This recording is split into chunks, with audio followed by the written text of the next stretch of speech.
Yo,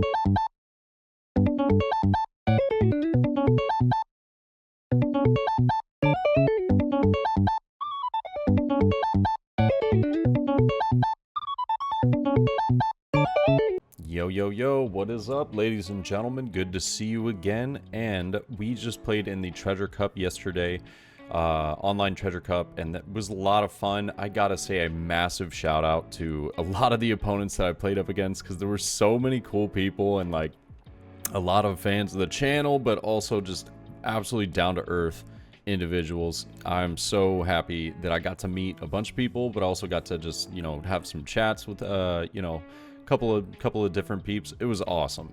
And speaking of first round, we go up against my man Hunk Solo here, rocking the Zoro post ban list, and big shout out to him. He ended up going 8-1 and getting top 8. Massive performance by my man today, or yesterday I should say. But I also want to give a shout out to a homie over in Pasadena rocking the Playmat. He's got the Playmat just sitting there looking great. And I had a friend of mine that she flew out to Pasadena to participate in some of the matches. And she ended up just spotting somebody with my Playmat. And she was like, yo, check this out. I was like, oh, that's so awesome. So I'm not entirely sure who you are, but I love you, bro. Thank you for repping the Playmat out of the Pasadena. Love you.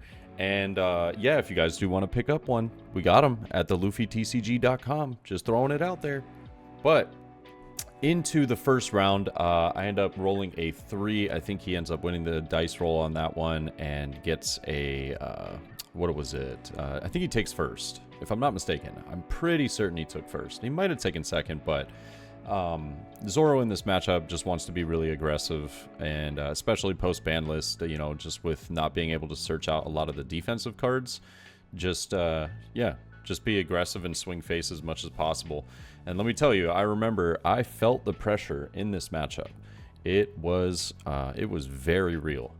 But we're laughing, we're having a good time, we're chatting it up, and you know, we're talking about like, yeah, all right, what are we gonna do for, you know, today's matchups, you know, hoping that we can dodge as many Katakuris as possible, but didn't really seem to happen for me very much.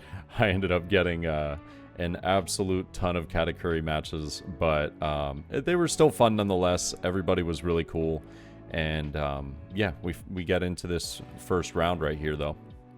And not running the Nami package. He does have, you know, obviously the Whitebeard package going on here, so we're gonna see a lot of the like Izos, and maybe what is that card, Marshall D Teach with the 4 cost, being able to, you know, KO a 4,000 power but draw a card just to maintain hand size, but also go up to 8.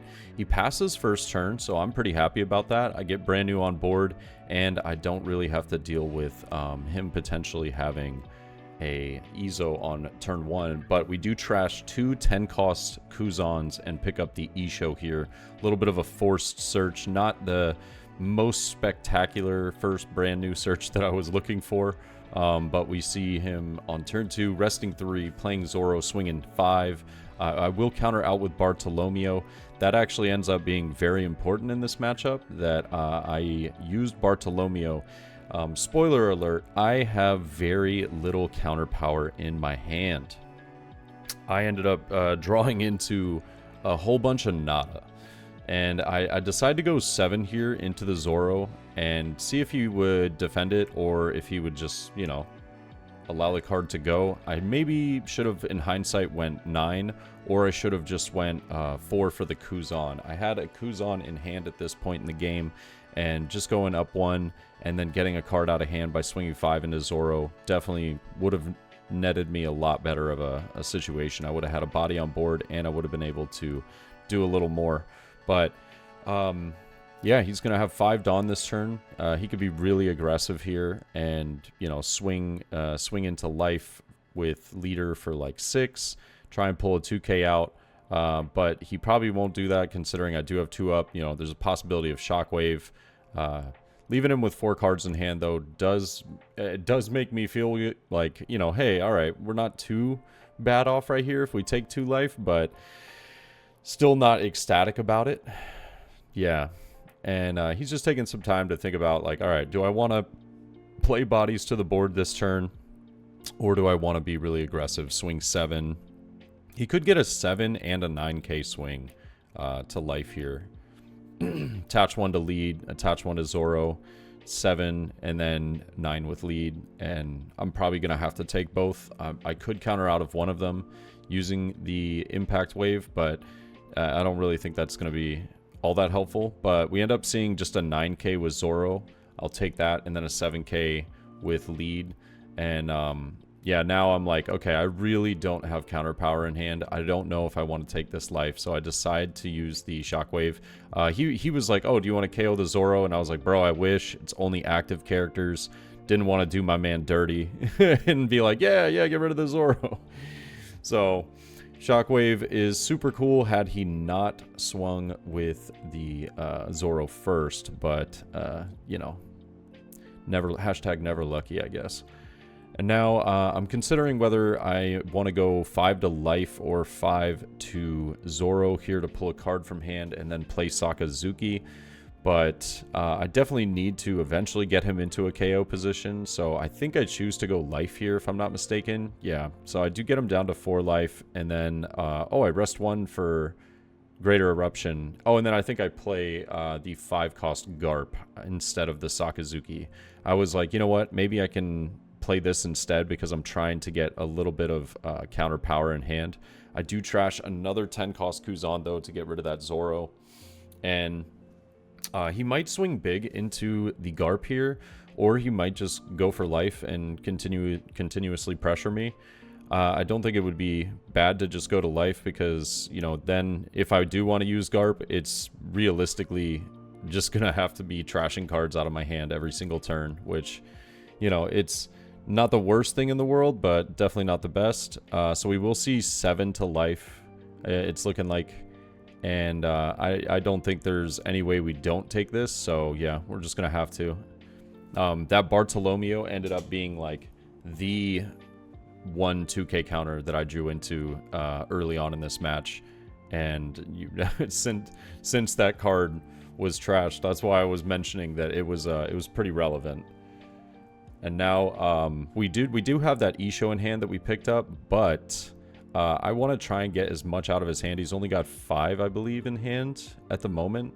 Yeah, I believe he has 5, so Isho's not really a factor here. I will rest 6 for the Sakazuki, trashing Isho and KOing the Marco. I just want to see what he'll do. He does pitch a guard point. Kind of want to get some of those defensive cards out of his hand if he does have any. I was really hoping to pull like a... what is that card? Why am I forgetting the name of it? The Diable Jambe. That was what I was really worried about, and I was like, okay, maybe if he tries to save this, we can get a Diable Jambe out of hand. And now the top deck of the century, Suru, being I think like one of the last 2k counters that we see this match, we end up lowering the Marco and KOing it again, trashing a Sakazuki. He does get rid of another guard point, but keeps the Marco alive. And I didn't want to use leader effect because I think we only have like 4 cards in hand, just to swing 6 and then he counter out of the Marco.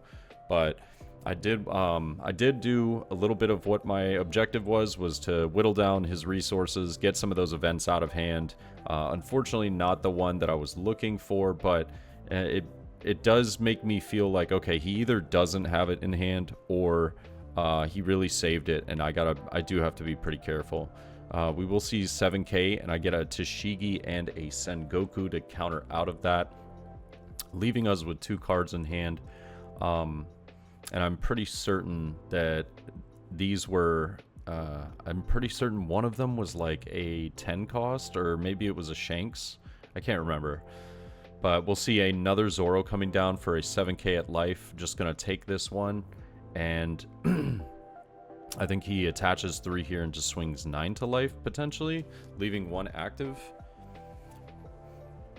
But, yeah, we're going to be at no life, which is terrifying. I'm like, okay, I pretty much have no chance of winning this game if he has 5-cost Luffy, if he has Diable Jambe. And you can see I'm kind of shaking my head right there. I finally drew into a Borsalino on turn 5. The only blocker that I had was that Bartolomeo that I had countered out with earlier. But I knew that it kind of needed to be countered out with just because Marco's a threat. But since the post-ban list, you know, I wasn't really considering, oh yeah, this is now a card that's only a one of. So it's not like I really need to worry about it too much. But he does let the Marco go for 6 here. And now I am going to go 7 into the Zoro as well. He's definitely going to let the character go. He could just what is it? Counter out if he really wanted to, but if he does, then Garp just KOs the card anyways. And yeah, he's just going to let the Zoro go here. Finally drawing into the Borsalino was nice though. I'll swing 7 to life. He will take this one going down to 3.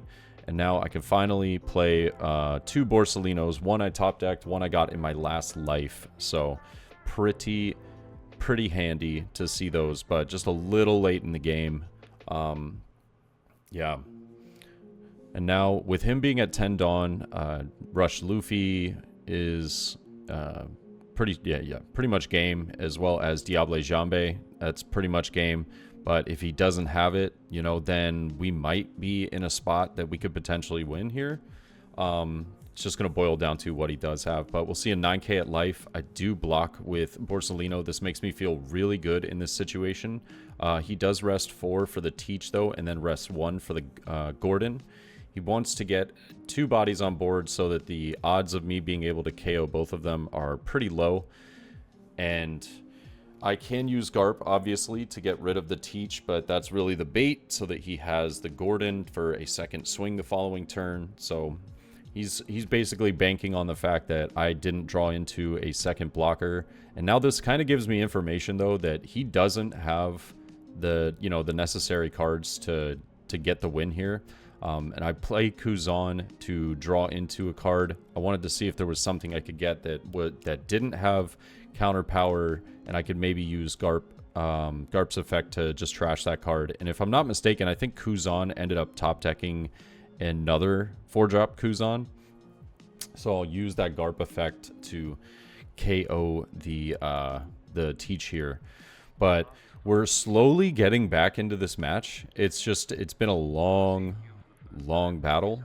And it boils down to if he sees one card, we are dead. So one of 2 cards potentially, and I think even Rush Luffy would go hard here. And now I do attach some Dawn to my Borsalino because I know that that's like my lifeline right now. I attach 1 to Kuzan as well just in case of like Fire Fist, but I just didn't want to lose my cards potentially to a trigger here because I know that I'll be swinging into life like 1 time, and I'll go 5 into lead with Rob Lucci. He does take, though, and there's no trigger. And now I'm definitely going to be popping the Marshall D Teach here. I'll trash the Kuzan and get rid of the Teach.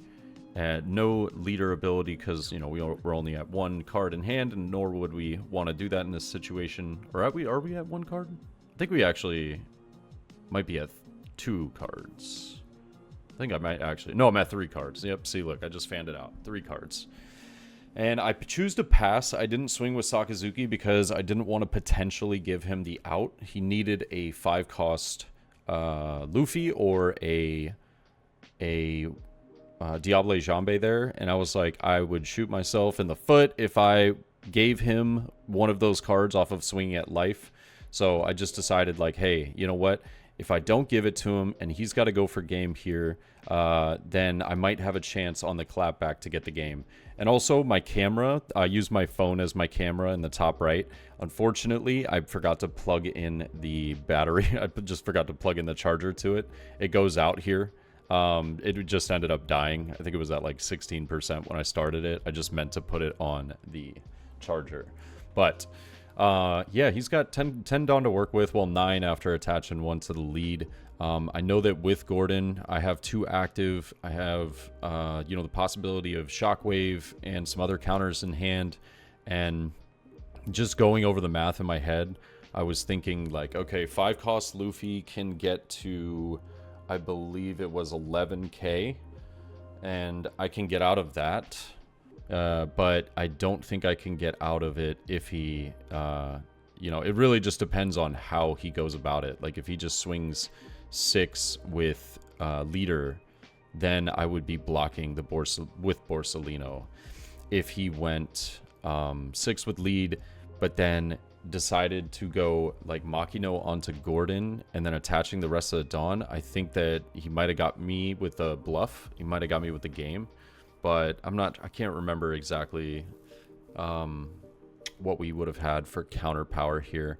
But he is just kind of thinking about like his best way to do this. And he decides to go 10K with the Gordon, using Makino to pump up to 6 and then attaching 4. So 10K with Gordon. I realized that with the Dawn that he has left, I can survive, but I made a grave mistake here. I actually blocked, and then I have the counter power to get out of it. I have a shockwave into a Suru. But had he had the fiery doll, we would have just lost right there. So definitely should have countered first and then blocked, because with 4 Dawn, you know, he wasn't able to get a rush that would have KO'd me there. And well, actually maybe rush Luffy. But yeah, we end up taking the game here. He does concede after that, realizing that, yeah, I'm not going to be able to survive this clapback. And very, very close match. And I was actually the only loss that he had the whole day. He went 8-1, and I was his only loss. I felt really bad because he probably could have went all the way and got the championship had the match not turned out the way it did. But it was a solid match nonetheless, and Hunk Solo is absolutely amazing guy, and just big shout out to everybody that I played yesterday. It was a lot of fun. I hope you guys have a great night or a great day depending on where you live. Other than that, I'll catch you in the next one. Peace.